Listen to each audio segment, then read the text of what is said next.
yang kurang baik dari keluarga ataupun masyarakat.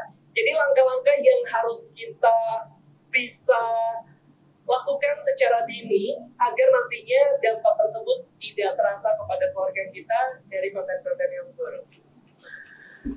Baik. Kiranya bisa dipahami, Pak Ustadz? Ya, insya Allah. Oke, silakan.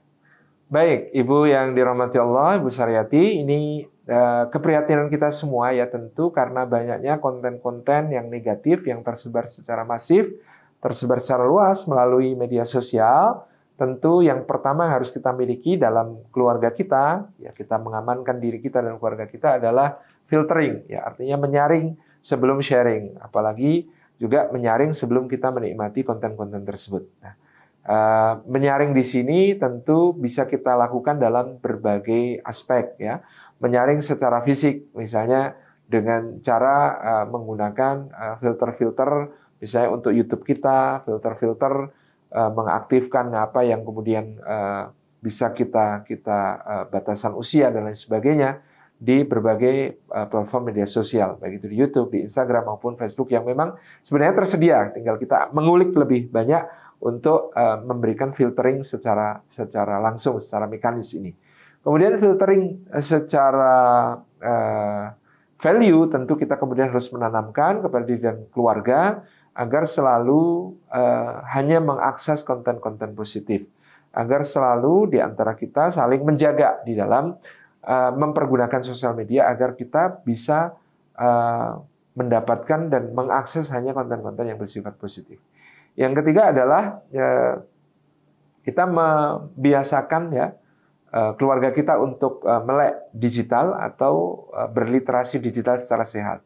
Contoh ini yang sepuh-sepuh, yang eyang-eyang itu perlu kita kawal supaya tidak mudah sharing ya, tidak mudah apa-apa di forward. Apalagi kita mengenalkan adab-adab, misalnya jangan bertanya kepada yang dikirimi tentang kebenaran suatu berita, tetapi ya kita kembalikan dulu kepada yang mengirim, ataukah kemudian kita periksa secara seksama sebelum kita sharing.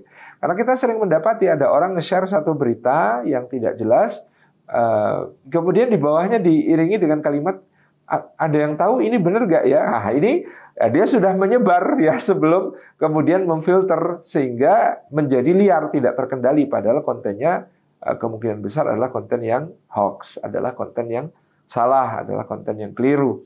Tetapi dia menyebarkan dengan cara menanyakan, ada yang tahu nggak ini benar apa enggak gitu ya. Ini tentu kesalahan mekanisme di dalam melakukan filtering. Harusnya ya tanya sama yang kirim, Pak yakin nggak ini gitu ya, yakin nggak ini benar gitu ya. Kalau enggak jangan di-share dong, bahaya nih gitu ya. Itu misalnya kita harus mengembalikan dulu kepada yang men-share, jangan kemudian kita apalagi di grup ya, waduh itu udah nggak terkendali ya, tidak bisa dikontrol lagi kalau sudah masuk ke grup dengan pertanyaan di bawahnya ini benar nggak ya, ada yang tahu nggak gitu ya. Itu kita harus kemudian mendisiplinkan diri kita dan keluarga kita untuk saring ya, saring sebelum sharing gitu ya, untuk memfilter sebelum apapun ya, mencerna ataupun meneruskan pesan itu kepada yang lain gitu ya.